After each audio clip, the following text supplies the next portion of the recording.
Welcome back to more UCL Fantasy content. This will be the best wildcard team for Matchday 7, and I will discuss a possibility for you if you are looking to use the wildcard very soon, which can really help you in terms of gaining rank and doing a differential play compared to others with their chip strategies. There is a guide up on the channel about the best time to use the limitless and the wildcard, so check it out. It's still relevant today, and the best limitless team is already out on the channel. Keep your eyes peeled for the team selection for Matchday 7, where I've got the wildcard available, as well as 2 free transfers. Smash the like button and subscribe if you're new.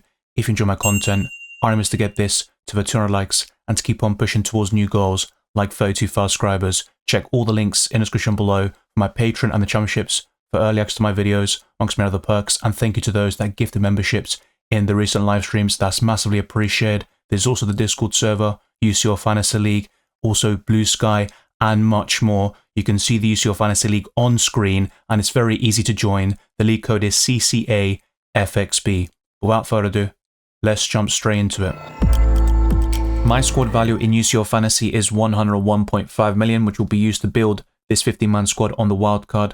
Some of you watching might have even more available, and others will be struggling for funds, but I'll discuss alternatives as we go along. There's only 2 match days left, and wildcarding in match day 7 could be a little bit awkward because in match day 8, you would expect a lot of heavy rotation, especially depending on the results we get in the upcoming days. So be very mindful of that. And what you see here is going to be very strong for match day 7, but it might be slightly weaker in match day 8, and you might need to take a hit or make a lot of free transfers. So it's going to be a difficult balance to weigh up, but I'll try my best to invest in teams and players that have something to play for and avoid teams like Liverpool, who will likely rotate in either match day 7 or 8, with the most likely scenario being the last match day of the league phase. Now remember, for match day 8, we will see all the lineups because everyone plays at the same time. That's going to be a chaotic deadline stream, to say the least, in a couple of weeks' time. And if you play the wildcard there, you can essentially build a limitless team, cheap out your bench, and invest all your funds in the starting 11. But let's start off with the 2 goalkeepers, and I'm going to structure the team a little bit differently compared to a matchday 8 wildcard team. My favourite goalkeeper on the Tuesday is cCaFxb from Atalanta, facing Sturmgrass at home. They are 3rd in the Serie A table, only behind Napoli and Inter Milan, and it's a really appealing fixture on paper. I wouldn't mind doubling or tripling up on Atalanta, who are in a decent position in the Champions League league phase table, but they still have something to play for to secure qualification to the round of 16. And I just really like this fixture. Now, if you are looking at 2 goalkeepers who play on different days, that is relevant to match day 7, but not so much to match day 8. I definitely wouldn't spend a lot of money in this position with 2 goalkeepers who are worth more than 5 million. I think that isn't a great way of using your funds on the wildcard or even free transfers, because ultimately in match day 8, everybody plays at the same time. On the Wednesday, you've got more options to choose between the sticks, and I'm going for David Raya, but that's 6 games without a clean sheet for the Gunners. They've really struggled in recent weeks. They crashed out of the FA Cup on penalties. They're almost out of the Carabao Cup with a 2-0 deficit against Newcastle, and they dropped points against Aston Villa despite being 2-0 up over the weekend. But I do like the fixture against Dinamo Zagreb at home. Arsenal have a good record against the Croatian side, especially at the Emirates, and I do like this goalkeeper pairing for match day 7, and then in match day 8, you would just go for David Raya in most cases. But there's also Thibaut Courtois if you don't go for Rudiger defensively, or avoid that Real Madrid triple up offensively with Bellingham, Vinicius and Mbappe, which is certainly appealing at this moment in time. But I will stick with cCaFxb and Raya as your 2 goalkeepers. Just like I highlighted in the best limitless team, I would consider 1 or 2 defensive double-ups, but no more than that. I think that would probably imbalance your defensive line, and you'd rather cover different teams and have a nice variety in terms of fixtures and also the teams you're actually covering. But I've gone for Kolasinac, and I really like this matchday 7 fixture against Sturmgrass. That's the main reason why. And Kolasinac has been one of the best defenders in UCL Fantasy with 41 points. He can get ball recoveries, the odd attack and return, and he can play both as a left wing back, but primarily as a left centre back in that 3-5-2 that Gasperini plays. Atalanta are one of the best teams across Europe. They've had some great results in the Champions League this season, and with the upcoming fixtures, I certainly wouldn't mind 2 or 3 other assets, especially in that defensive line. The same goes for Arsenal, despite their recent troubles, and Gabriel has been phenomenal in UCL Fantasy and FPL. But it's worth mentioning that William Saliba injury. He's going to be out for a period of 2 to 3 weeks, and he could miss that Man City game in Game Week 24 in FPL. So that's going to be a massive blow for the Gunners. Despite facing Wolves away and Dynamo Zagreb at home,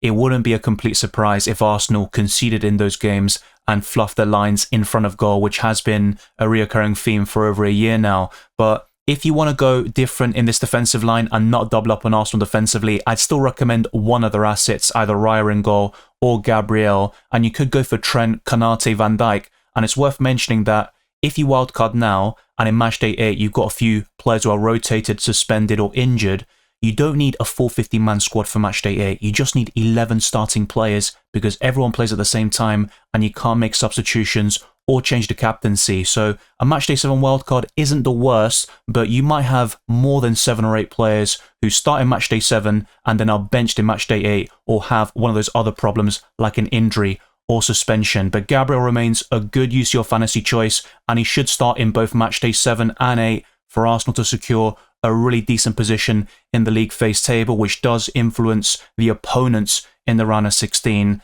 But Arsenal aren't in great shape at the moment, so I wouldn't blame you if you decide to go away from this Arsenal defensive double up. Let's now go to a more positive team, I guess, and also an asset that has a lot to play for in Real Madrid and Antonio Rudiger. But you can cover Real Madrid defensively with Thibaut Courtois in goal, who has been one of the best shot stoppers in Europe for the last couple of years, even in Champions League finals, denying the likes of Liverpool Champions League glory. And Rudiger hasn't been as good in this format in terms of UCL fantasy compared to his Chelsea days when he was phenomenal with ball recoveries, but he's still fairly decent and he has picked up in the last couple of match days with that particular metric, and I do think he's the best Real Madrid defender in UCL fantasy. Rudiger has something to play for. He also features for one of the best teams in Europe with Champions League pedigree galore. It's RB Salzburg at home, Brest away. You would expect one clean sheet despite Real Madrid's defensive woes this season, and they've got 8 victories out of the last 10 games across all competitions. But let's now go to another defender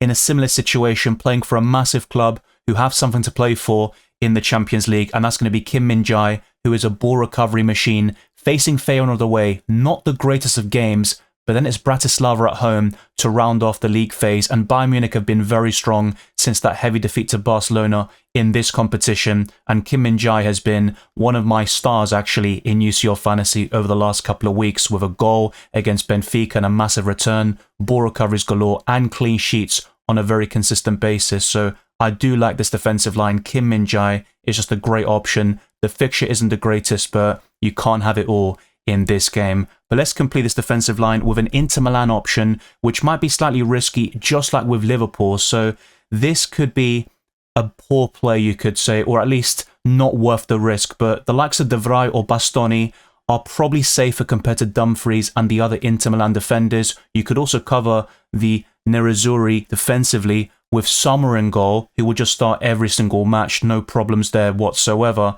But Inter Milan have an insane defensive record in this competition, only 1 goal conceded, and they've beaten the likes of Arsenal. They're very competitive in every single game. They got another victory this weekend, and they are closing in on Napoli. They've got a game in hand, and they're only 3 points behind Napoli there in Serie A. So I don't mind having 1 or 2 Inter Milan players. Calhanoglu is injured, and that's going to be a massive blow. And Inter Milan have rotated a lot with one team in Serie A, then another in the Champions League, and they're still getting a lot of good results, and their manager is one of the best throughout Europe. But this defensive line is extremely strong. You've got 2 defensive double-ups, so you might want to adjust that to your liking. But overall, you've got good fixtures, ball recovery potential, and a bit of attacking threat from some of these options.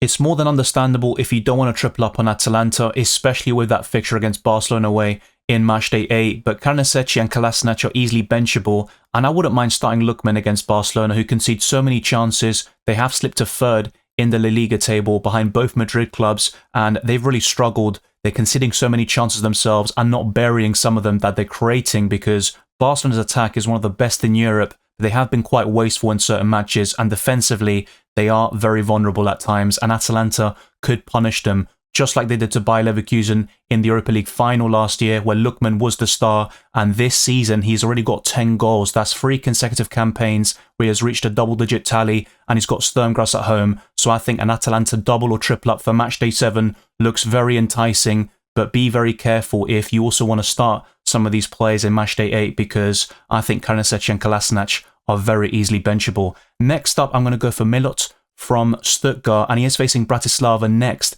Then it's PSG. He's another one like Lookman. Great Matchday 7 fixture, and the Matchday 8 one is certainly less appealing, but as a differential, 1% ownership and a 6.2 million price tag, I don't think you can go wrong with this pick. He has been very consistent in the Champions League this season, and whilst you've got Mittelstadt at the back and Dennis Undav up front, I think Miller is the best attacking player you can get from Stuttgart, and he's a nice differential at this price point. I was considering Pulisic, but I covered his injury in the best limitless team, and he is a major doubt for Matchday 7. And the other one is Tillman, but he's suspended, so unfortunately, I had to think outside the box here with some of these picks, and Miller does make it. But another alternative is to go for Maeda or Kun instead of Lookman, and if you've got enough funds, maybe upgrade Miller to Bellingham. That could really work well for you. But next up, despite being in a very good position in the Champions League, second in the table, I still think Barcelona will go strong, and Rafinha is a great option. He's been so consistent since March. I've been talking about this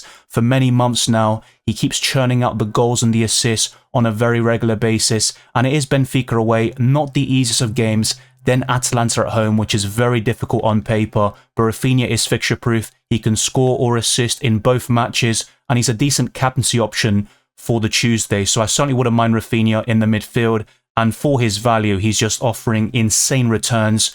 You could easily argue he's worth 9 to 10 million in UCL Fantasy, but let's complete this midfield with some other options, and despite their recent struggles, I think it's worth investing in a budget midfielder.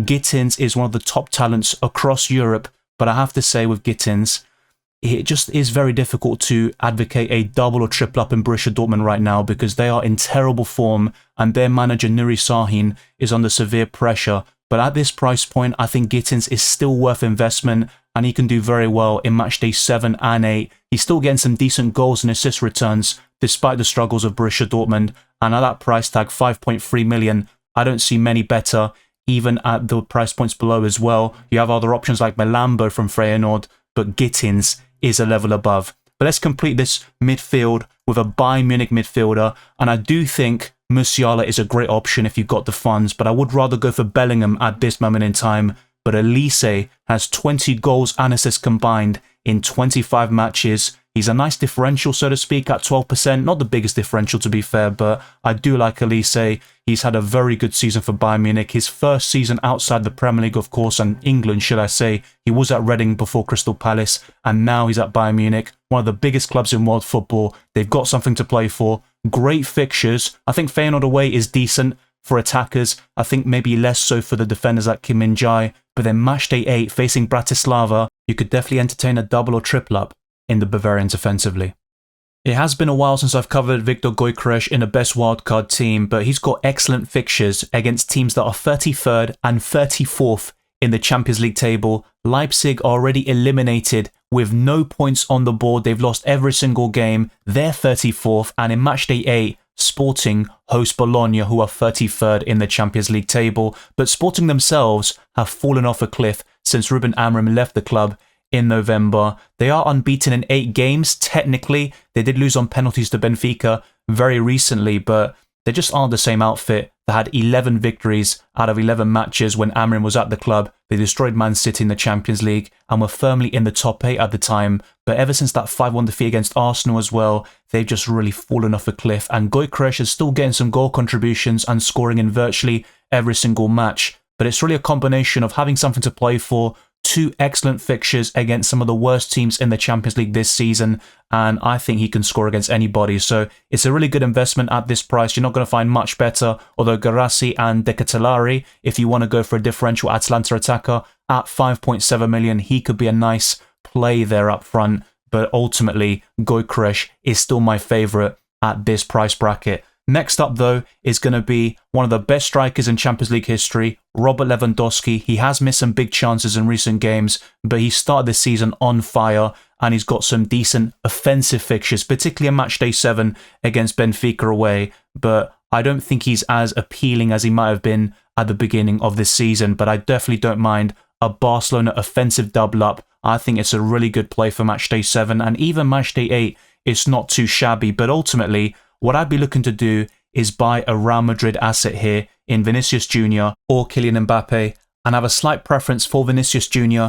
despite Mbappe's recent form, scoring a brace over the weekend against Las Palmas. He also converted a penalty, but Carlo Ancelotti after the game made it very clear that Vinicius is the #1 penalty taker, Mbappe second, and Bellingham is third. But I honestly wouldn't mind Vinicius and Mbappe in that front line at the same time. It's not something I usually recommend, but with Real Madrid's form, their pedigree in this competition, and the upcoming fixtures, I think it's a great opportunity to go a little bit different. Before I show you a few differences you could make in this 15-man squad to your liking, I'm going to talk about the captaincy very quickly. So on the Tuesday, I don't think you have too many options, and Liverpool assets would be the standout against Lille at home, but there's also a big risk of rotation there.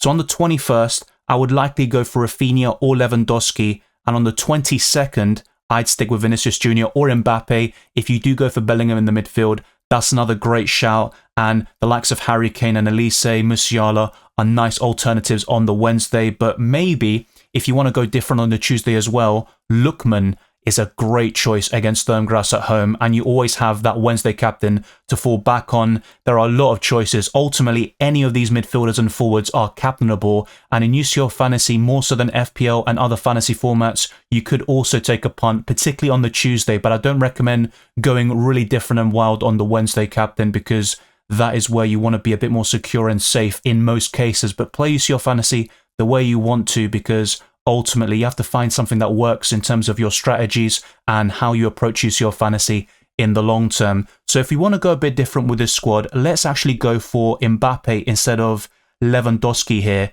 and go for 3 Real Madrid players. And in fact, there's a lot of money left in the bank, so you could make something like this work. The alternative, as I mentioned before, is to maybe go for Guirassy or another mid-price midfielder, so to speak, but a Borussia Dortmund offensive double-up is still a bit risky considering their recent form. And what you could do with those extra funds is go for Bellingham in the midfield, and I think you've got a really nice setup here. You've still got 1.3 million left in the bank, and in my case, I'd have millions left over in the bank. So there is definitely room for improvement in all areas of the pitch. You could even go for Trent Alexander-Arnold over Kolasinac or De Vrij. That is another option you could entertain. So ultimately, a lot of things can be actually improved upon with this 15-man squad, and it all depends on the teams you really want to back for match day 7 and 8 and how you want to balance the 2 game weeks in between, because there's going to be a lot of rotation in both of those game weeks, and in match day 8, I mean, it goes without saying, that's going to be chaotic, and that deadline stream will be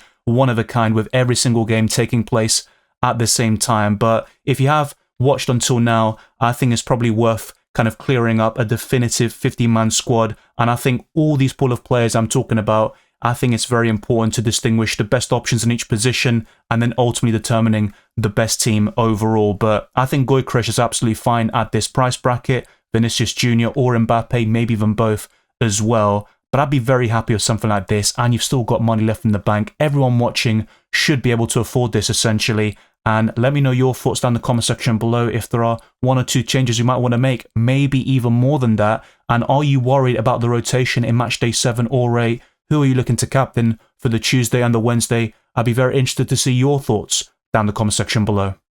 With my 101.5 million budget and using every single penny, this 15-man squad looks really strong for match day 7 and 8. You might be looking at William Pacho and saying, why would you go for him when he faces Man City at home? But his ball recoveries are insane. 62 for the season. You've got other options like Alessandro from Lille, Boscagli from PSV. So you've got some alternatives there. You might want to chase that match day 7 fixture, but be careful about booking in too many transfers. And some players that will feature on match day 7 or start the game might not do so in match day 8 and vice versa. And PSG have something to play for, of course. And you've also got more of a balance with your defensive line. Only 1 double up with Arsenal, which you might want to get off yourself anyway. Bellingham in the midfield, I've mentioned a lot of times, so you can go for him there. And a Bayern Munich offensive double up with none other than Harry Kane up front instead of Robert Lewandowski. I would see that as an upgrade. If you got the funds, I would certainly encourage you to make that sort of upgrade. And the rest of it speaks for itself. I talked about most of these options throughout this video,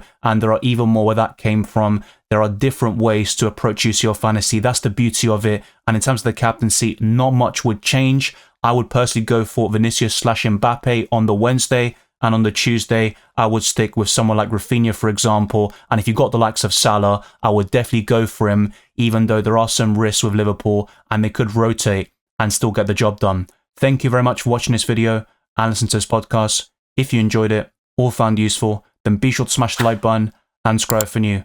Our aim is to get this to the 200 likes and to keep on pushing towards new goals like 32,000 subscribers. Follow me on Twitter and Instagram, DylanRCM, and check all the links in the description below for my Patreon and the championships, for early access to my videos, amongst many other perks. The Discord server, UCL Fantasy League, Blue Sky can all be found in the description. The same goes for my Spotify as well. I wish you all the best of luck for Matchday 7 and the rest of the tournament, and I'll see you in the UCL Fantasy Deadline stream on Tuesday.